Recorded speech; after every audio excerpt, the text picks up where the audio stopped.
लई लई रे हमने हमदे कसना कई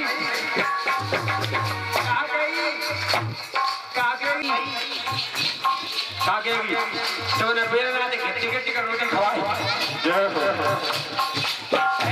लई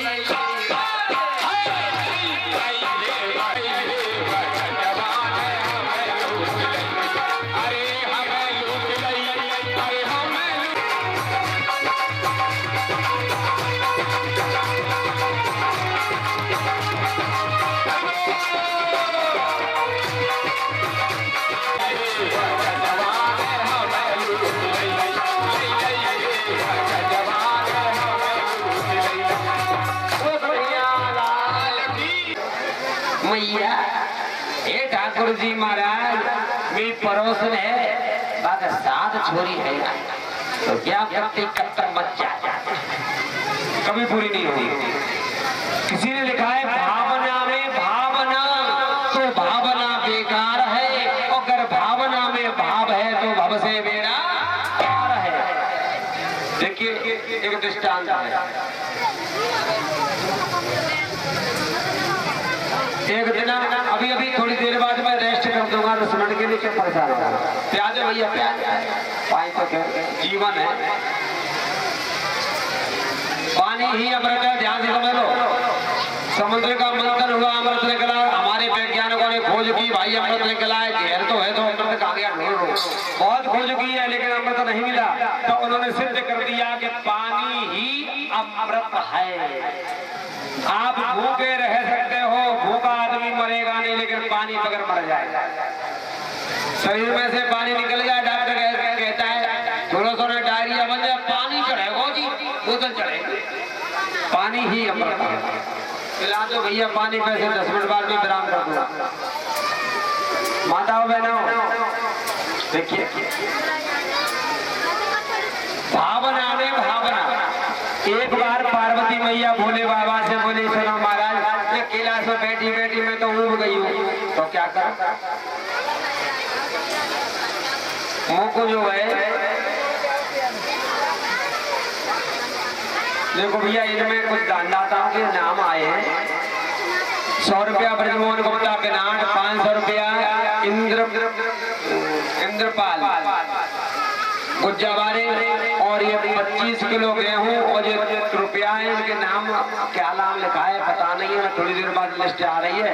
कुछ दान दिया किसी ने ये और मैं अभी बता रहा हूँ क्या नाम है इनका और इन्होंने कितना इन्होंने ये दान किया है थोड़ी देर बाद बता दूंगा। बोले गोविंद भगवान की जय। जोर से बोला करो भाई जय में कंजूसी करते बोलो कन्हैया ना जी छर रहेंगे। अच्छा भाई देवता पीछे खड़े हो भाई तुम तो होशियार हो। देवी आए देवता कम ना है ऐसी बात है। देखो अब की बार ऐसी जय बोलो मैं तुमको इनाम दूंगा। जो जीत जाएगा अच्छा देवता जीत जाए देवता ले जाए मेरे से इनाम और देवियां जीत जाए देवियां ले जाए इनाम में मैं अटैची दे दूंगा। देख इस अटैची में रुपए भी भरे हैं। सबसे बड़ी बात बताऊं इसमें मेरी कॉपी है गीतों की कम से कम 1000 कीर्तन हो 5-7 कॉपी है। ये मेरे जीवन की कमाई है। अरे कोई बात ना इनाम तो ना फिर मैं सोचो का है देवियां हार मत जाइए भाई देवता तुमसे मेरी विनती है तुम ताकत लगा दियो। तुम जीत गए तो तुम पहले तो मैं मांग लूंगा जेल ले जाएंगे दिल्ली ना ठीक है। हार मान जाइए बाल का भी ताकत लगा देना। देखो जी कोई बराबर में काबू तो जीतो ही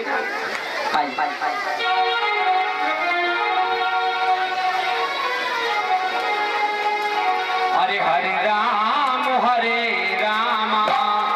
राम राम हरे हरे हरे राम राम हरे हरे हरे राम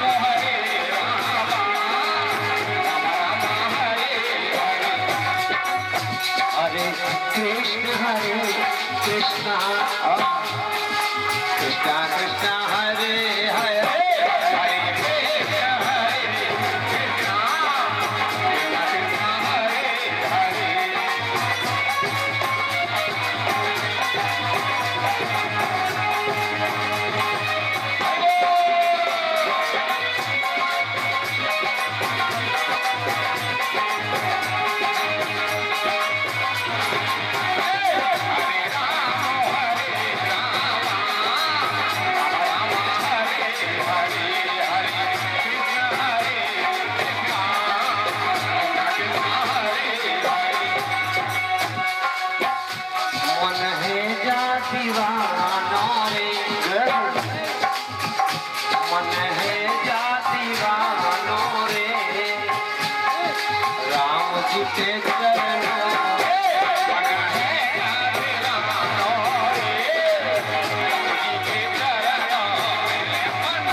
शर्त ये है कि जब तुम मेरे संग चलोगी तो कुछ बोलोगी ना। अब पार्वती चुप रह गई। क्यों महाराज, बोलवे कैसी, कोई बात आ जाए तो बोलो ना जाएगा का। बोले बाबा बोले कोई बात अलग है, बोलवे कैसी बात आ जाए तो बोल लियो, पर वैसे ना है बोलना कि नहीं बोलूंगी। अब देखो माता बहना भैया कितनी बढ़िया बात।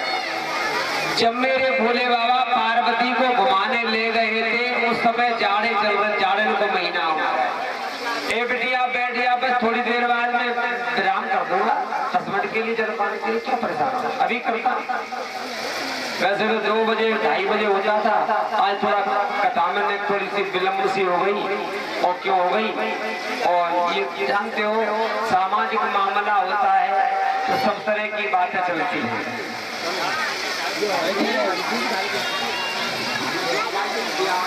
ओ भाई देवताओ, तुम्हें कल्लू समझ आए मैंने। भाई देवताओ यहाँ बैठ ऐसे बैठो, कोई काम कर रहे बताओ, काम नहीं कर रहे बोलते क्यों फिर बोल रहा हूँ भाई।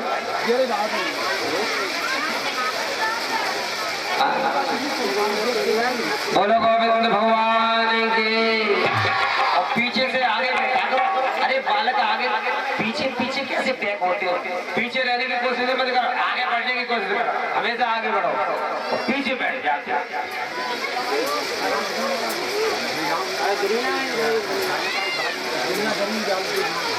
हाँ परिषद महाराज जल्दी कर लो, फैसला क्या हो रहा है तुम्हारा, काट ले जाओ भैया, खा ले जा रहे हो, जल्दी करो।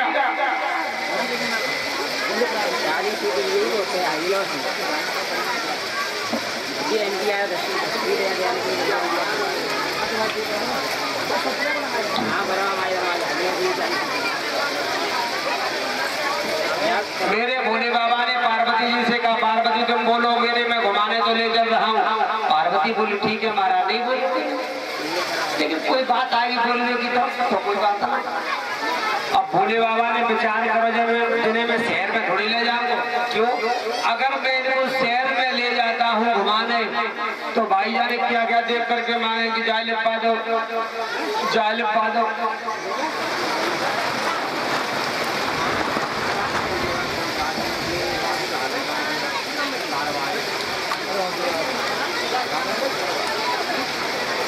महाराज महाराज जल्दी फैसला कर लो, क्या कर रहे हो भैया, काटवा रहे हो,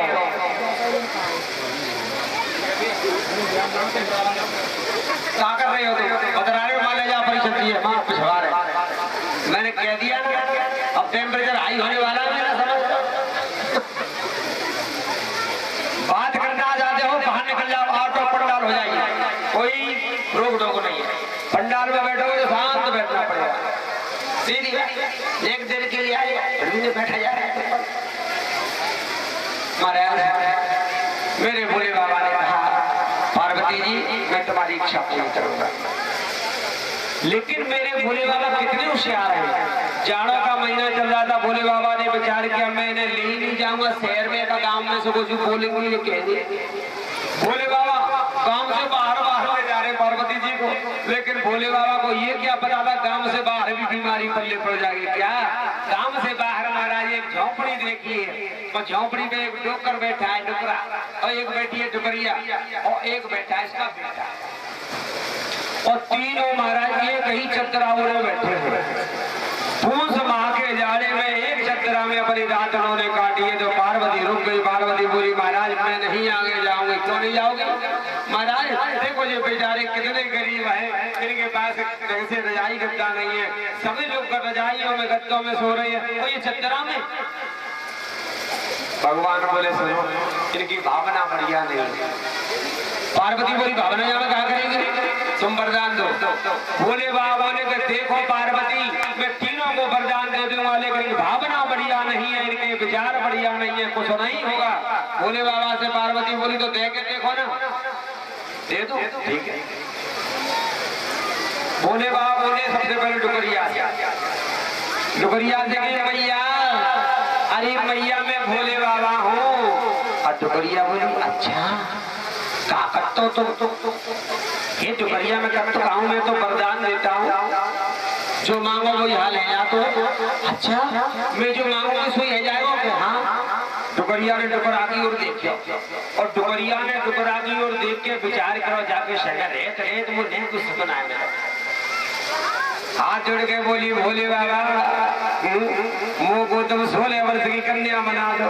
भगवान बोले हे मस्तु और डुकरिया से बन गई महाराज छोरी। अब बाबा के बगल बाबा के पास मढ़ैया पे बैठी है डुकरा देख रहे हो छोरी बन गई भाई ये तो भगवान ने माया दिखाई एक राजकुमार और बना दिया घोड़े पर होकर के वहीं से निकला। राजकुमार ने उस छोरी को देखा है। राजकुमार बोला अरे देवी तुम कौन हो? वो छोरी कहने लगी डुकरिया की छोरी बन गई कि महाराज मैं तो जानती नहीं कौन हूँ तुम्हारी शादी हो गई। और डुकरा की ओर देख के बोली स्वतंत्र ना ना ना तेरी शादी ना है भाई। डुकरा ने भौं चढ़ाई अच्छा वो तो छोरी बन गई है तेरी शादी ना है भाई। ठीक है राजकुमार ने कहा एक काम कर लो तुम्हारी शादी नहीं हुई है तो मैं राजा का बेटा हूँ और मेरी भी शादी नहीं हुई है। आ जाओ मेरे घोड़े पर बैठ जाओ मैं तुम अपनी रानी बनाऊंगा। अरे ऊन के वो छोरी बनी ना बैठ के घोड़ा ये चले जा रहे राजकुमार जी उस छोरी को बोले बाबा बोले अरे डोकर तुम भी एक वरदान मांग लो भाई। अरे बाबा वरदान मांग लो। डुकरा बोलो कहाँ मांग लो? अरे कच्ची ताकि घरवाई भाई जाए कहाँ मांग लो? अरे मांग लो ना। तो डोकर बोले का मांग लो महाराज का कब वरदान पूरा होगा हाल तो बुझा रही है बैठी दुष्टा वो घोड़ा पे जा रही है बैठी बाबू ऐसा कहो तुम सुवरिया बोले बाबा बोले एक वस्तु डुकरिया से बनी छोरी छोरी से बन गई सुवरिया और लंबी लंबी धूतरी पीछे से बाके चुभो रही। राजकुमार जी बोले भाई पहले तो गुलगुलौसा लग रहे हो अब कैसी लग रहे हो? छिड़का रहे हो पीछे को देखो महाराज एक सूर्य खाने बैठी नीचे गिर पड़ी और 4-5 से भाज रही है।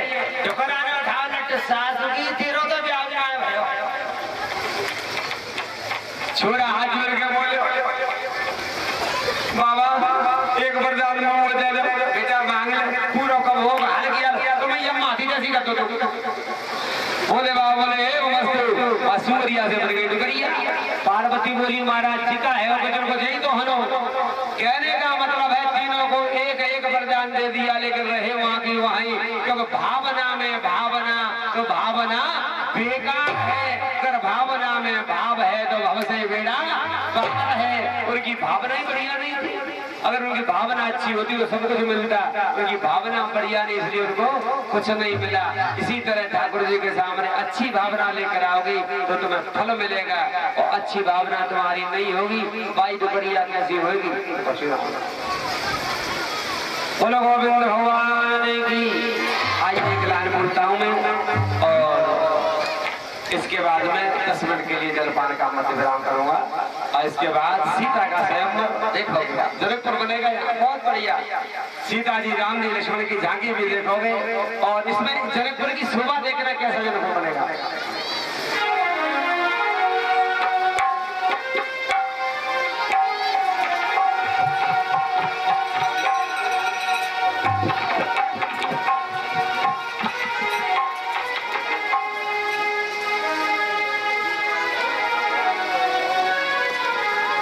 राम जी का गुलाम मेरे वो भोरे राम तो राम का गुलाम मेरे हो भोरे राम भोरे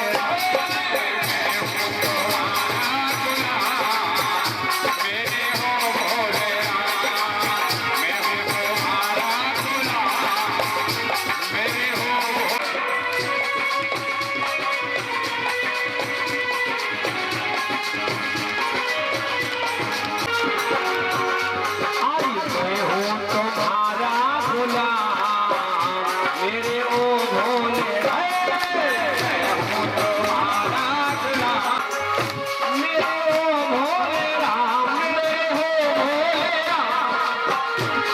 तुम्हारा गुलाम मेरे हो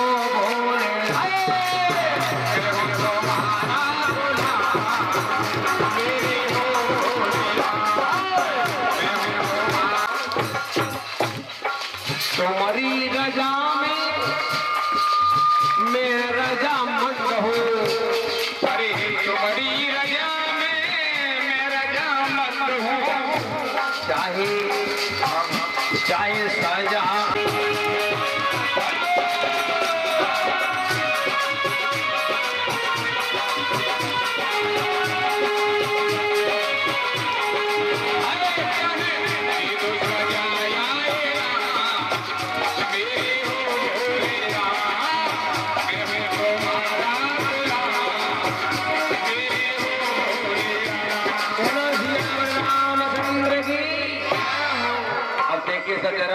लगभग 10 मिनट बाद आपको फिर पुनः सीता स्वयंवर तक आज कथा सुनाऊंगा।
सोमपर शादी धौरिया वाले हमें भेंट करते हैं, हमारी तरफ से बहुत बहुत धन्यवाद।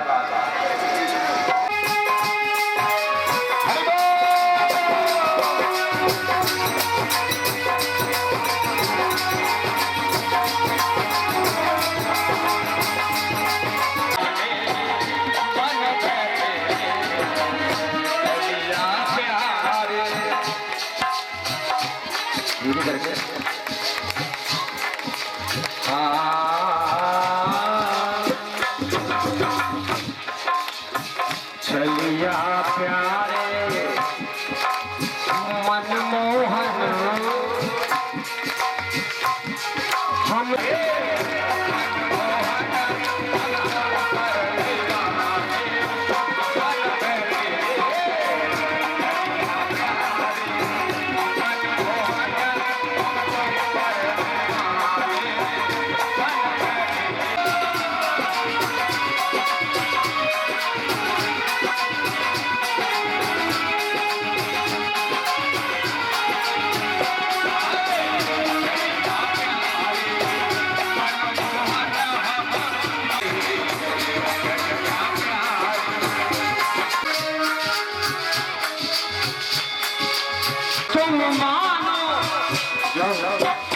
हम जग से बेगाने बन बैठे,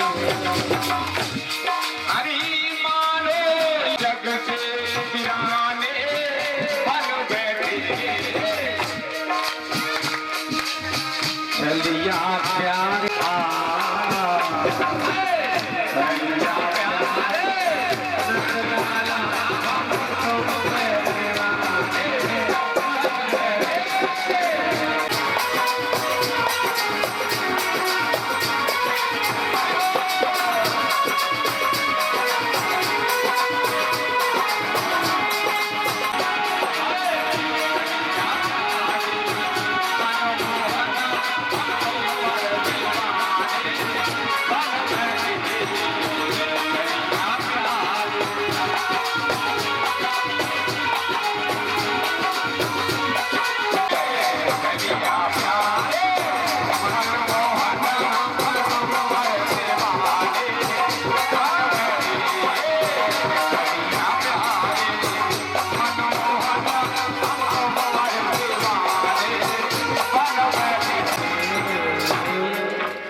देखिए 9 साल की अवस्था में सियाजी ने क्या किया है।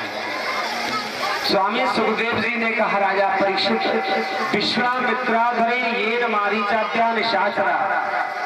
विश्वामित्र जी अपने आश्रम पर यज्ञ करते हैं हमारा, और जैसे अभय कुंड में लकड़ियां लगाई उन्होंने, और अग्नि जैसे उन्होंने अग्नि को स्थापित किया, कहीं से राक्षस आए महाराज, हड्डियां डाल मनमूत्र डाल सारी अग्नि बुझा दी। विश्वामित्र जी बोले, क्या करूं, अगर मैं इन पर क्रोध करता हूं तो राक्षसों का मैं एक राक्षस को ही तो नाश कर पाऊंगा, और तपस्या चली जाएगी मेरी सारी। माताओं बहनाओं भैया, बजाने में लगा के देखो, श्राप किसी को आप जब तक नहीं दे सकते हो जब तक तुम्हारे अंदर भीतर कोई तपस्या नहीं होगी। हाँ, अरे तपस्या ये कमाई है जो आप मेहनत करते हो ना, वो आध्यात्मिक शक्ति तब ही पैदा होगी जब तुम तपस्या करोगे। तो श्राप भी दे सकते हो, वरदान भी दे सकते हो। अब विश्वामित्र जी ने विचार किया मैं श्राप देता हूं तो मेरी तपस्या खत्म होती है, तो फायदे क्या यज्ञ करने से? अरे मेरी तपस्या भी खत्म ना हो, मेरी यज्ञ भी पूरी हो जाए। अरे मैंने सुना है मेरे प्रभु ने अवतार ले लिया है, क्यों ना उनको लिवा लो। महाराज स्वामी सुखदेव जी बोले राजा परीक्षित, आज विश्वामित्र जी अयोध्यापुरी में आ गए। माताओं बहनाओं भैया देखो, भागवत जी में 3 पुरियों की कथा है, 3 पुरियां हैं और 3 पुरियों में विशेषता बता रहा हूँ। नंबर 1 है जनकपुरी। जनकपुरी मेरी माता सीता जी की पुरी है। जनकपुरी ऐसी पुरी है सज्जनों, इसमें सारे लोग सज्जन रहते हैं, कोई दुष्ट नहीं है। बताइए कितनी बड़ी जनकपुरी है। एक छोटे से गांव में तुम्हारा 2-4 बिगाड़ा मिल जाए, ऐसा कोई गांव नहीं हो जहां में दुष्ट ना हो। जनकपुरी इतनी विशाल है, कोई दुष्ट नहीं है, सभी सज्जन हैं। अब आ जाइए अयोध्या में। अयोध्यापुरी मेरे राम की पुरी है। अवधपुरी ऐसी पुरी है महाराज, एक आदमी को छोड़कर सारे सज्जन रहते हैं, एक आदमी दुष्ट है केवल। अब लंकापुरी में आ गया। लंकापुरी कैसी पुरी है? लंकापुरी रावण की पुरी है। लंकापुरी ऐसी पुरी है सज्जनों, एक आदमी को छोड़कर सारे समय दुष्ट रहते हैं, कोई सज्जन नहीं है, केवल एक आदमी सज्जन है। तीनों पुरियों में अंतर देखिए। मेरी जानकी मैया की पुरी में कोई दुष्ट नहीं है। अवधपुरी में पहुंचे गुरुजी, राजा दशरथ जी ने बहुत स्वागत किया। दशरथ जी कहने लगे आइए आइए, स्वागतम स्वागतम, भूतिष्ठ भागा, आइए पधारिए हमारा स्वागत है, बैठ जाइए। विश्वामित्री का स्वागत किया तो विश्वामित्र जी बोले राजा दशरथ हम तुमसे कुछ मांगने आए हैं। मांगने आए हमारे? मांग लो। क्या मांगने आए? दशरथ जी देखो मैं यज्ञ कर रहा हूँ और मुझे रखवाले चाहिए, तुम्हारे 2 बेटा चाहिए मेरे को, राम जी और लक्ष्मण जी। देखो राम को लक्ष्मण को क्यों मांगा विश्वामित्र जी ने? चारों भाई देखिए, वो चारों भाई भी बुलाए गए। चारों भाई राम जी लक्ष्मण बुलाए गए कि गुरु जी के पैर छुओ। तो देखो जोड़ा से आए, जोड़ा से राम और लक्ष्मण संग संग आए, गुरु जी के पैर छुए, वहां खड़े हो गए। फिर भरत जी शत्रुघ्न के संग संग आए दोनों, उन्होंने पैर छुए, फिर खड़े हो गए। गुरुजी ने कहा मुझे इन 2 जोड़ाओं में से एक जोड़ा चाहिए। कौन सा वाला? ये राम जी वाला, लक्ष्मण वाला। क्यों? देखो जी, बिजली का बल्ब कब जलता है जानते हो? ठंडा होता है, गर्म होता है, और दोनों ठंडे ठंडे हो जाएंगे तो कुछ नहीं होगा, और दोनों गरम गरम में लगा दो तो फ्रिज भी हो जाएगा। इसलिए राम जी मेरे ठंडे हैं और लक्ष्मण जी गरम हैं। बेचारे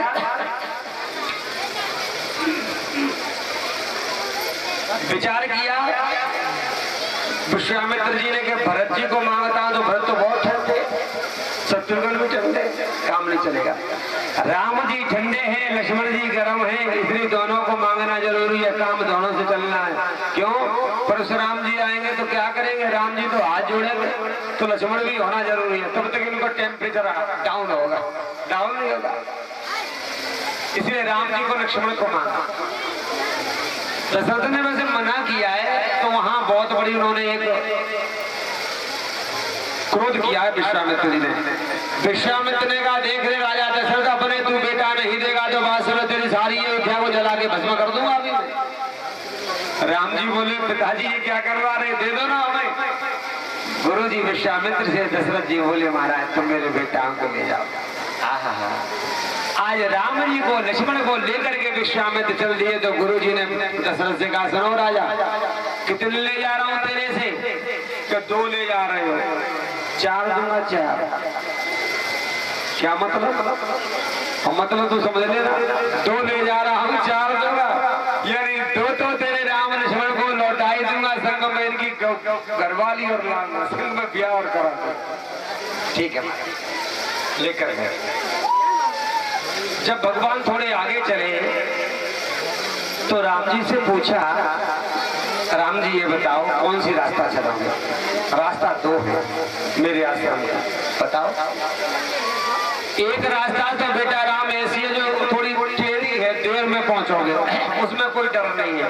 और एक रास्ता सीधी जंगल में होते हुए गई है, उसमें थोड़ा डर है। क्या डर है? उसमें बहुत बड़े राक्षस राक्षसियां रहते हैं। लक्ष्मण जी बोले, गुरु जी भाई रास्ता चलेंगे, क्यों? हमने देखे नहीं है राक्षस कैसे होते। गुरुजी बोले, अच्छा बेटा जो कोई खिलौना है तो देखोगे। अरे कैसे होते, हमने देखे ही नहीं। आहा, मेरे गुरुजी बोले राम जी से कि राम वैसे तो मैं तुम्हें क्या समझाऊं, तुम 3 लोक के भगवान हो, फिर भी तुम बाल लीला कर रहे हो, मानव लीला करने आए हो, तो मैं तुम्हें समझा रहा हूँ। मैं तुमको 2 विद्या सिखा रहा हूँ। कौन सी? एक विद्या का नाम है बला, एक विद्या का नाम है अति बला। इन दोनों का काम देखिए क्या है। बला का काम सज्जनों ये है, कभी जीवन में तुम्हें भूख और प्यास नहीं लगेगी, कभी नहीं लगेगी जब इच्छा नहीं करोगे तब तक। ठीक है महाराज, सिखा दी, दोनों भाइयों को सिखाइए। एक विद्या है अति बला। अति बला का नियम है बेटा, इससे जीवन में कभी नींद नहीं लगेगी। तुम सोचो अब हम सोना नहीं चाहते, मन सो। लखनलाल जी ने कहा महाराज इसे तो हम प्रयोग में लाएंगे। दोनों विद्याओं को सीख लिया। इसके बाद उन्होंने हथियार दिए। क्या? बाण दिए और तरकश दिया है। राम जी इस तरकश में से एक बाण निकालोगे, दूसरा इसमें घुस जाएगा। कहने का मेरा मतलब है मैं ऐसा तरकश दे रहा हूं, इसमें से बाण कभी घटेंगे ना, और ऐसे बाण जिस किसी पे छोड़ दोगे वो बचेगा भी नहीं। ठीक है महाराज, मेरे राम जी ने ले लिए। अब जल्दी आगे क्या देखा? विश्वामित्राधरे ये न मारी जात्या निशाचरा। ओहो, जंगल में महाराज एक भयंकर उन्होंने ताड़का को देखा है। कैसी है ताड़का? लंबे लंबे लंबे लंबे महाराज वो के दांत हैं, और लंबे लंबे नाखून हैं बाके, और बड़ी बड़ी बाकी आंखें हैं महाराज। ताड़का का मतलब जानते हो? एक ताड़ होता है ना, कभी ताड़ मिर्च देखा है किसी ने? अरे खजूर नहीं देखा, इतना बड़ी है वो लंबी। अब लगा ली इतनी लंबी चौड़ी ताड़का जैसे ही आएगी, आप तो मेरा काम बन गए। नाश्ता बढ़िया हो। एक तो दाढ़ी वालों बाबा है, 2 चेला। पहले गुरु ले लूंगी, बाद में चेलान को देखूंगी। और जैसे खाए जाइए महाराज। गुरु जी बोले बेटा देख रहे हो, खा लेगी तब क्या करोगे?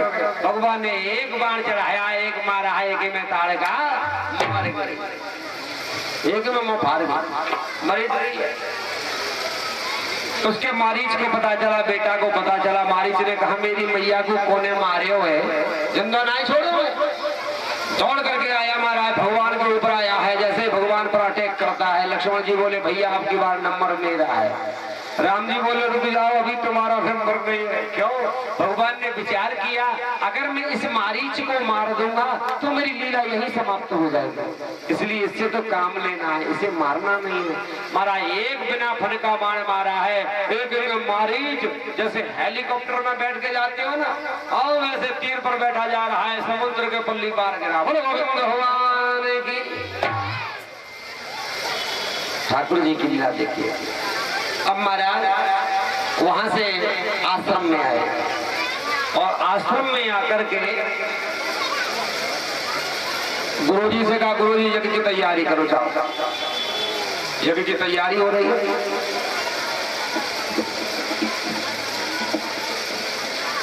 भगवान राम लक्ष्मण दोनों पहरेदार बन के खड़े हैं। बड़े बड़े राक्षस आते हैं, देख के डर जाते हैं, भैया ये तो काल खड़े हुए हैं।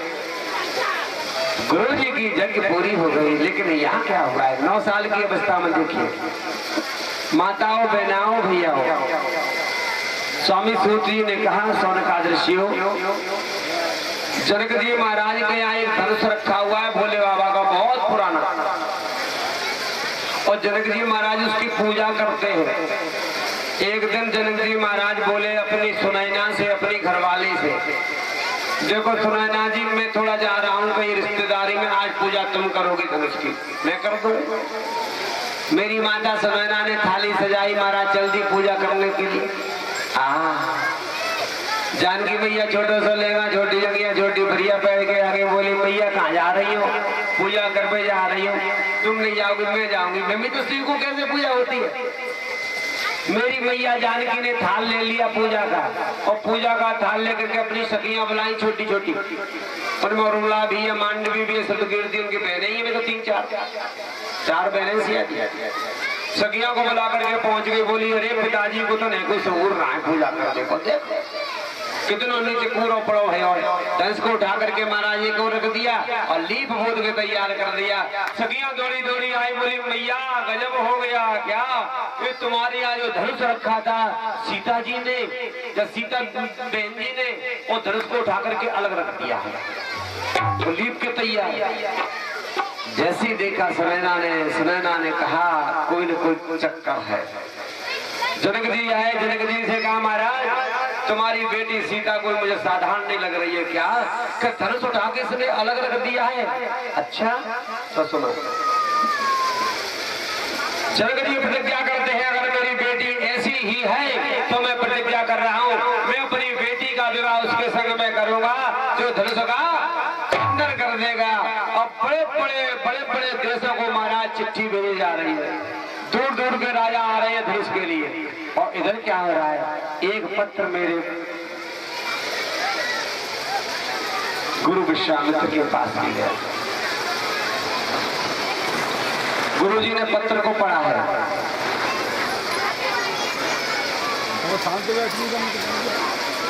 गुरु जी ने पत्र को पढ़ा। गुरु जी बोले देखो कितनी बढ़िया बात कही है। माताओं बहनाओं एक बढ़िया बात बता रहा हूं,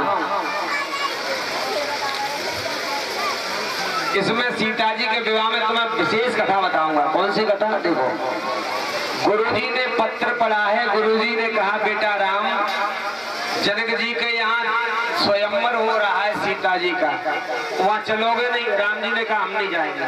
क्यों नहीं जाएंगे? स्वयंवर जानते किसे कहते हैं? माताओं बहनाओं भैया स्वयंवर उसे कहते हैं, स्वयं माने खुद, वर माने पति, जो अपनी इच्छा से पति चुने उसे कहते हैं स्वयंवर। वहां स्वयंवर नहीं हो रहा है, नीचे लिखा है वहां धनुष यज्ञ हो रही है। राम जी ने कहा सुनो गुरुजी, हमको क्यों लाए हो तुम, पहले ये बताओ। गुरुजी बोले बेटा हमें तुम्हें जग की रक्षा के लिए लाए। तो सुनो, यज्ञ जहां होगी वहां हम जाएंगे, हम स्वयंवर में कहीं जाएंगे। तो गुरुजी बोले बेटा राम, वहां यज्ञ ही तो हो रही है। कैसी यज्ञ? वहां धनुष यज्ञ हो रही है। राम जी बोले देखो यज्ञ कोई सी हो, इससे कोई मतलब ना, चाहे अश्वमेध यज्ञ हो, चाहे धनुष यज्ञ हो, चाहे साधारण यज्ञ हो, यज्ञ कोई हो, सब में चलेंगे। अच्छा चलो बेटा, तो कहने का मेरा मतलब है राम जी स्वयंवर को नहीं आए बल्कि धनुष यज्ञ में आए हैं। आगे आगे जा रहे हैं गुरु जी, पीछे पीछे राम और लक्ष्मण जा रहे हैं। और जैसे ही वो जाने लगे, आहा क्या देखा महाराज, एक आश्रम देखा, बहुत बढ़िया आश्रम बना है, लेकिन उसमें कोई पक्षी नहीं बोल रहा है। गुरुजी बोले आश्रम तो बढ़िया लग रहा है, लेकिन इसमें कोई बोल क्यों नहीं रहा है? पक्षी इसमें है नहीं, कोई चेचाट क्यों नहीं है? और पेड़ भी कुछ मुरझाए से लग रहा है। बेटा ये गौतम जी का आश्रम है। माताओं बहनाओं भैया देखो, आज तुम्हें गौतम जी की अहिल्या के बारे में पूरी जानकारी दूंगा। गौतम का अर्थ क्या है? गौतम की पत्नी अहिल्या का हे बेटा राम, यहाँ इंद्र ने छल किया था। छल जानते क्यों किया था? सुनो माताओं बहनाओं भैयाओं, एक दिन ब्रह्मा बैठे बैठे सोच रहे। क्या सोच रहे? ब्रह्मा ने कहा कि मैंने सारी दुनिया बना दी, पर मेरा मन शांत नहीं है। क्यों नहीं है? मैं एक ऐसी कन्या बनाऊंगा, ऐसी कन्या बनाऊंगा, दुनिया में जिस कन्या की नाक बढ़िया होगी उसकी नाक लगाऊंगा, किसके कान बढ़िया होंगे कान लगाऊंगा। कहने का मेरा मतलब है सर्वांग सुंदरी एक कन्या बनाई जिसका नाम रखा अहिल्या। अहिल्या की कोई मैया नहीं है, वही ब्रह्मा जी ही मैया है, ब्रह्मा जी ही बाप है। और बहुत सुंदर कन्या है। ब्रह्मा जी बोले भाई कन्या मेरी बड़ी सुंदर है, वैसा करो इसे कहाँ ले जाऊं, अब मेरा मन लग रहा है थोड़ा भजन करने का, शादी बाद में करूंगा। कन्या को लेकर ब्रह्मा जी आए गौतम जी के पास। गौतम का मतलब क्या होता है? गो माने इंद्री, तम माने बांधले। गो माने इंद्री, तम माने अंधकार। अपनी इंद्रियों को अंधकार में कर ले, अपनी इंद्रियों को बांध ले, अपनी इंद्रियों को जीत ले, वो होता है गौतम। ब्रह्मा जी बोले देखे कैसा ये जितेंद्रिय बन रहा है, नाम तो गौतम रख लिया है, लाओ इसकी परीक्षा ले ले। अपनी बेटी को लेकर के कहा अरे गौतम बाबा जी मैं अपनी कन्या को तुम्हारे घर दे रहा हूँ और मैं आऊंगा थोड़े दिनों बाद तब ले जाऊंगा, ठीक है? कन्या को बनी दे, हमें क्या परेशानी है? अहिल्या रही है, फल फूल खा लेती है, नहाने के लिए पानी रख देती है, सेवा करती है। कई साल बाद जब आए ब्रह्मा जी तो ब्रह्मा ने पूछा, देखो एक बाप अपनी बेटी से अलग पूछ रहा है। आज ही बाप पूछ लेते ससुराल बेटी के शादी होती जाते तो पूछते हैं बाप बिटिया तुम कैसे रह रही हो। ब्रह्मा जी ने पूछा बेटी बताओ तुमसे बाबा जी व्यवहार कैसा करते थे? अहिल्या बोली पिताजी मैं क्या बताऊं, मेरी तरफ से तो कभी देखा भी नहीं, ये भी नहीं कहा है तुमने भोजन कर लिया है या नहीं किया है। ऐसे ब्रह्मा ने कहा गौतम बाबा धन्य हो तुम, मैंने तुम्हारी परीक्षा ले ली, तुम जीत गए, इसलिए मैं आज अपनी बेटी का विवाह तुम्हारे संग ही करूंगा। और गौतम जी के संग में अहिल्या का विवाह कर दिया। सज्जनों सूत जी कहते हैं सोन का दृश्य आज विवाह होकर के धूमधाम से नहीं अहिल्या। एक दिन देवराज इंद्र कह रहा है स्वर्ग में बैठा बैठा, देखो इंद्र कितना बड़ा वो दुष्ट है। इंद्र बोला ये बताओ देवताओं दुनिया में सबसे ज्यादा सुंदर स्त्री किसकी है? सभी देवताओं ने मना कर दिया, मैं नहीं बताया कौन की सुंदर है। चंद्रमा से पूछा तुम बताओ, चंद्रमा बोले हम जो सबको बता दें, हमारे सामने तो मैया मुंह खोल के सोती है रात में। महाराज चंद्रमा ने कहा सबसे ज्यादा सुंदर स्त्री है तो गौतम की पत्नी अहिल्या है। अच्छा एक बात और सुन लो जी, माताओं बहनाओं भैया तुमको किसी को याद हो पहले मुर्गा बोलता था रात की 4 बजे और जैसे ही मुर्गा ने कुक्कुड़ की लोग जग जाते, हाँ साहब सवेरा हो गया। अब मुर्गा बहुत कम बोलता है, क्यों नहीं मुर्गा बोलता है? अब मुर्गा का पेट में बोले, सारे मुर्गा को खा लिया, मुर्गा है वो तो 12। अब आदमी ही मुर्गा का पाप बन गया है। मुर्गा को तो छोड़ो, तो मुर्गा को क्या छोड़ेगा? न मुर्गा छोड़े, न मुर्गी छोड़े, न अंडा छोड़े, न पंडा छोड़े, न कंडा छोड़े, 12 कर क्या हो रहा है? मारे मुर्गा बोलना बंद, और मुर्गा बोलेगा भी तो। एक दिन मैंने देखा महाराज ठीक रात के 12 बजे बोल रहा था मुर्गा। हमने कहा ये बात क्या है? हमारे तो मुर्गा जो कहते 4 बजे बोलता है, ये 12 बजे क्यों बोल रहा? रात को बोल रहा 12-1 बजे। पिताजी हमारे थे उस समय। पिताजी बोले बेटा ये मुर्गा रात को इसलिए बोल रहा है, क्यों? अब कलयुग में सभी अपना शब्द छोड़ रहे तो मुर्गा ही क्या करेगा? और मुर्गा ही क्या करे बेचारा? और मुर्गा भी टाइम बोल रहा है, और मेरे भी टाइम से बोलने से फायदा तो कुछ हो नहीं रहा है, इसलिए मैंने चाय आया था बोल। तो देखिए कहने का मेरा मतलब है पहले का नियम था जब मुर्गा बोल जाता था तुम्हारी माताएं बहनाएं जग जाती, सवेरा हो गया, ब्रह्ममुहूर्त हो गया महाराज। हाँ देवराज इंद्र जाइए। देवराज इंद्र ने कहा कि सुनिए चंद्रमा मुर्गा बन रहा और मुर्गा बन के आधी रात पर बांग लगाओ। मुर्गा बन के चंद्रमा आधी रात पर बांग लगाने लगे। गौतम जी बोले अहिल्या अरे यदि सवेरो है गए। अहिल्या जी बोले महाराज जल्दी सवेरो है गए। अरे तुम्हारी कहा है सो गई होगी, लाओ कमंडल। कमंडल लिया, कमंडल लेकर के नहाने को जा रहे हैं। माताओं बहनाओं ध्यान से समझना, कभी भी आधी रात्रि पर गंगा में जमुना में किसी नदी में स्नान नहीं करना चाहिए। क्यों? ये आधी रात पर ये नदियां सोती हैं। अगर आधी रात्रि में स्नान करोगे तो ये तुम्हें श्राप दे देंगी। श्राप का मतलब समझ रहे हो? तुम जा रही हो पुण्य लूट में और पुण्य तो होगा नहीं, पाप और तुम्हारी पीठ पे लाद देंगे से ले चलिए। बोलो गोविंद भगवान की। लेकिन यहाँ शास्त्रों ने कुछ छूट दी है। क्या छूट है जानते हो?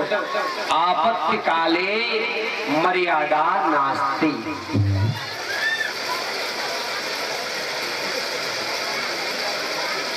आपत्ति काले मर्यादा नास्ति। आपत्ति के समय मर्यादा का कोई पालन नहीं होना चाहिए। जैसे अरे भाई तुम आधी रात में कोई इमरजेंसी आ गई, तुम्हें कोई रिश्तेदारी में जाना है, तो भाई गंगा जमुना पड़ रही है तो पार हो सकते हो, लेकिन प्रणाम करो पहले से। ठीक है महाराज। पहुंच गए गौतम जी और कपड़ा उतारे और डुबकी एकदम छलांग लगाई, बीच धार में जाकर के डुबकी लगा रहे हैं, नहा रहे हैं मलमल के। गंगा जी से गंगा ने कहा, ओ पापी कौन नहा रहा है? गौतम जी बोले, मैया मैं रोज आओ तो गौतम जी हूँ, आधी रात में कैसे आए? हे मैया आधी रात ना सवेरा है गयो, मुर्गा बोल गयो। जैसी गंगा ने ध्यान से देखा, गंगा बोली, बाबा सवेरा नहीं हुआ है बल्कि तुम्हारे घर में छल हो गया। क्या? देवराज इंद्र उसी समय प्रवेश करता है अहिल्या जी के संग में। महाराज वो छल करता है और अहिल्या के संग में छल किया है। देखिए यहाँ गौतम जी की पत्नी अहिल्या ने इंद्र से जानबूझ करके मिलन किया। और देखो जब इंद्र को आंगन में देखा, गौतम जी बोले अब कुछ भी हो और तो मैं नहा करके जाऊंगा। महाराज हाथ में ले लिया, उन्होंने धोती को उतारा, भीजी रख ली, कंधा पे भाग रहे ले कमंडल। दरवाजे पर देखा मुर्गा पागल बैठा बैठा ऐसे गर्दन किए है, एक धोती लगाई पीठ में। आधी रात में बोलता है तुझे ज्यादा कष्ट नहीं दूंगा, श्राप दिया है कि जब तक मेरी धोती का दाग रहेगा, जब तक तू रहेगा मेरी धोती का तेरे शरीर पर दाग रहेगा। माताओं चंद्रमा को देखना, चंद्रमा में जो काला काला धब्बा होता है, बड़ी बूढ़ी मैया जो गदी टुकड़िया पीस रही है, यानी सूत काट रही है। टुकड़िया कोई नहीं है, ये काला धब्बा श्राप है, कायली है। ये गौतम जी ने श्राप दिया, तेरी ये कायली छूटेगी नहीं, जा जब तक रहेगा। भीतर प्रवेश किया है महाराज। दूर देखा, इंद्र को देखा, इंद्र खड़ा हुआ, इंद्र को श्राप दिया, दुष्ट मैं तेरे को श्राप दे रहा हूँ कि जा तेरे शरीर में सहस्त्र 1000 ये चिन्ह हो जाएंगे स्त्रियों के। महाराज मेरा उद्धार कैसे हुआ? चुप रह, अभी मेरे घर में गुस्सा शांत नहीं है मेरी। हाँ अहिल्या को देखा, कहा दुष्टा तू पत्थर की शिला की तरह पड़ी हुई है, पत्थर की शिला बन जा। हाथ जोड़ के बोली महाराज मेरा उद्धार कैसे होगा? तो माताओं बहनाओं एक बढ़िया बात बताऊंगा, समझने के। उद्धार का बताया कि राम जी तेरा उद्धार करेंगे और कोई नहीं। जा तेरा भी उद्धार तब होगा। सुनिए, जब राम जी बारात लेकर के आए, दूल्हा बन करके आए, दूल्हा कह देना उद्धार हो जाएगा। ये दिया इंद्र को वरदान, और ये तेरे सारे चिन्ह आंखों में बदल जाएंगे, तू सहस्त्र नेत्रधारी हो जाएगा। अच्छा माताओं एक बात बताओ, भाई बहनाओं तुम तो होशियार हो कि जब बारात आती है, बारात में दूल्हा आता है, दूल्हा देखने जाती है सभी जाती है, छोटी बड़ी, और दूल्हा से क्या कहती है? अरे बहना दूल्हा तो ऐसा जैसा भी। और जब को ब्याह हो जाए, ध्यान से समझना जी, और ब्याह होने के बाद घर चला जाए और दोबारा अपने ससुराल आवे और बाहर बैठा हो, दरवाजे पर बैठा, तो वही बहना एक पूछ रही है, कायरी बहना जी को बैठे हुए, तो क्या कहेंगे? फलाने को दूल्हा है और बदनापुर को दूल्हा। क्यों जी?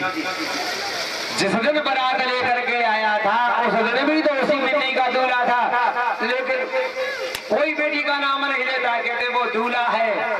और दूल्हा जानते किसे कहते हैं? छोटी बिटिया भी कह रही है दूल्हा, बड़ी बूढ़ी भी कह रही है दूल्हा, जवान भी कह रही है दूल्हा। कौन को दूल्हा है मुझे बता बने। सुनिए, दूल्हा कहने में दोष क्यों नहीं लगता है? जब बारात लेकर के दूल्हा आता है, सभी दूल्हा दूल्हा कहते हैं, दूल्हा कहने में दोष क्यों नहीं लगता है? सुनिए, जब तक दूल्हा का विवाह नहीं होता है, जब बेटियां बैठाते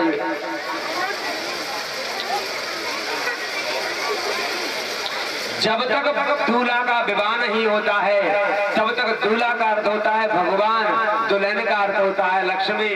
वो भगवान होता है और भगवान के दर्शन तो सभी कर सकते हैं और अपने मुंह से भगवान कह सकते हैं। और जब उसका विवाह हो जाता है तो भगवान तो रहता है लेकिन भगवान वो उसी का रहता है जिसके संग में उसका विवाह हुआ है, अन्यथा वो किसी का भगवान नहीं है। तो सुनो, दूल्हा आए खूब जोर से दूल्हा कहो, कोई दोष नहीं है। और जब आप बारात ब्याह होने के बाद में फिर उससे दूल्हा पैसे तो कुछ कहता नहीं है।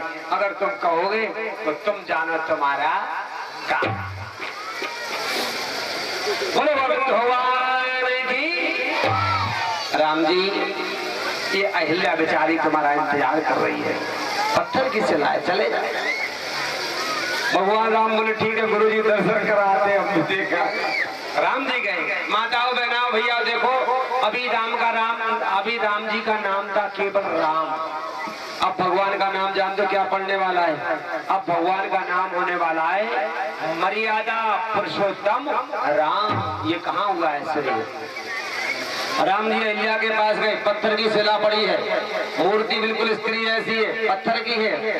हाथ जोड़ के बोले माँ तुम मेरी माता के समान हो, एक ऋषि की पत्नी हो, मैं तुमसे अपना पैर कैसे लगा दूं? नहीं लगाऊंगा। फिर तुम्हारा उद्धार कैसे होगा? उद्धार तो करूंगा।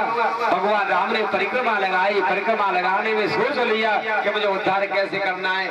मैया के पैरों में खड़े हो गए और अपने सीधे पैर का अंगूठा जमीन में गड़ा दिया और जैसे ही ऊपर को उछाला है मारा है, उसमें से थोड़ी सी मिट्टी गिरी है अहिल्या के ऊपर और अहिल्या एकदम सुंदर स्त्री बन करके 16 वर्ष ऐसी बन करके और प्रकट हो गई। भगवान के हाथ जोड़ दिए, प्रभु आपने मेरा उद्धार कर दिया। बोलो श्री रामचंद्र की। आइए दो लाइन बोलिए।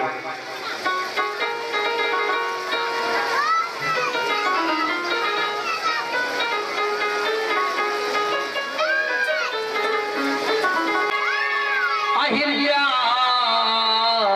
बड़े भाग्य तुम्हारा,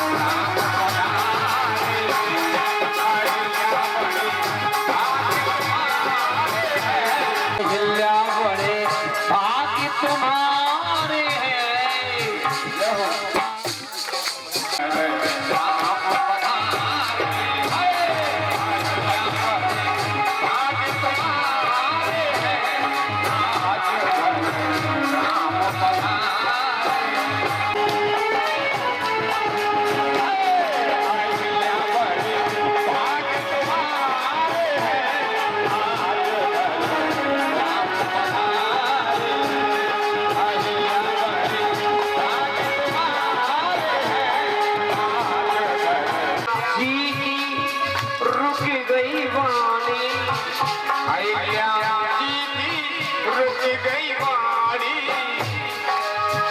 कहीं ना सकी, अरे कहीं ना सकी तो सबकी रानी,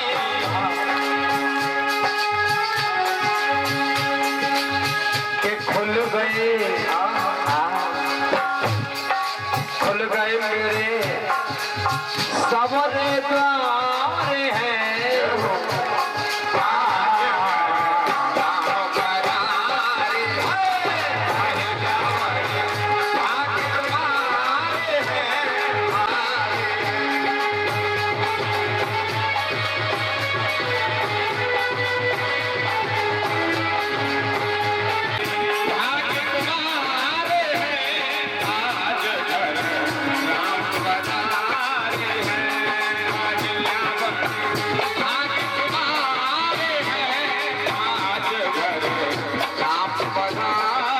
गौतम जी भी प्रकट हो गए और गौतम जी को देखा। अहिल्या जी 18 साल की है, गौतम जी हैं हजारों साल के। भगवान बोले गौतम बाबा क्या बात है, ये तुम्हारी घरवाली है? हाँ बिल्कुल है। छोटे छोटे छोटे छोटे से कमजोर कम उम्र के बन जाओ। कितना हो जाओ? 80 का हो जाओ। 80 के हो गए, अरे अभी जोड़ी नहीं मिल पाई और छोटे हो जाओ। कहने का मेरा मतलब है यहाँ गौतम जी भी 18 साल के बने हैं। चौपाई लिखी है तो दोनों की इतनी सुंदर जोड़ी लग रही है महाराज, और दोनों ही भगवान के देखते देखते परम धाम को चले गए। वैकुंठ से विमान आ गया और चले गए। बोलो गोविंद भगवान की।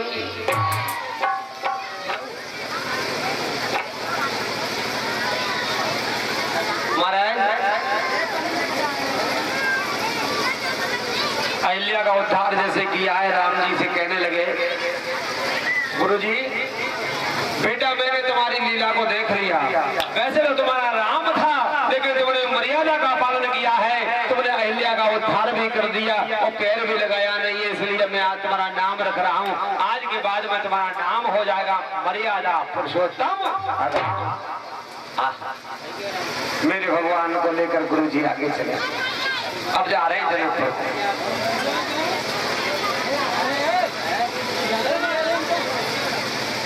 जनकपुर को जा रहे हैं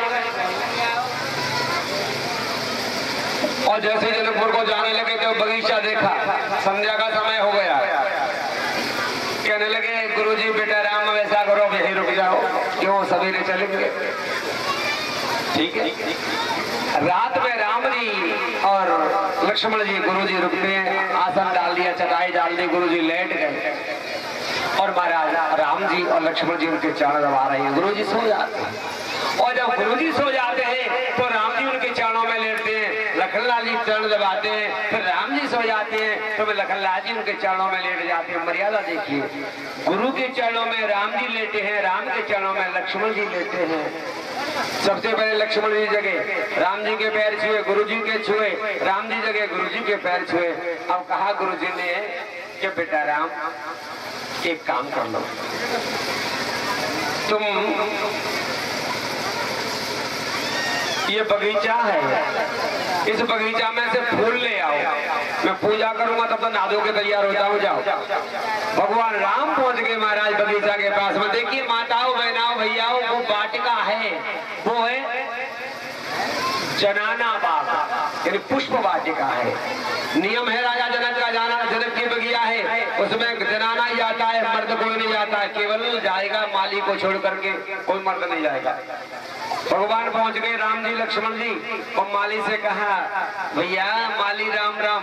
अरे माली देख रहा है, माली देख रहा है, कौन है माली? शोभा भगवान की देखते रह गया और देखते रहकर बोला भाई क्या बात है? कि देखो हमारा नाम राम है और ये मेरे छोटे भैया लक्ष्मण है, हम फूल लेने को आए। माली कहने लगा देखो महाराज मेरे ये बाग है, इसका नियम है। क्या? हमारे जनक जी महाराज का नियम है, इसमें पुरुष नहीं जाएगा। महाराज मैं तुम्हें अनुमति नहीं दूंगा, तुम यहीं खड़े हो जाओ और मैं फूल तोड़ के दे दूंगा। क्यों? हम तो महाराज हाथ से तोड़ेंगे, गुरु जी ने कहा है। देखो मैं दे दूंगा, तो जब कितनी बढ़िया बात कही है। माली ने जब राम जी को देखा तो राम जी को देखते ही माली के महाराज ऐसा भाव पैदा हो गया, हे भगवान मेरे जीवन में ऐसा कभी बालक नहीं देखा है, इतना सुंदर बालक है। मेरा मन तो ये लग रहा है कि बस मेरी आंखों के सामने खड़ा रहे, वो मैं देखता रहा हूँ। तो माली ने क्या कहा है सुनिए।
रुको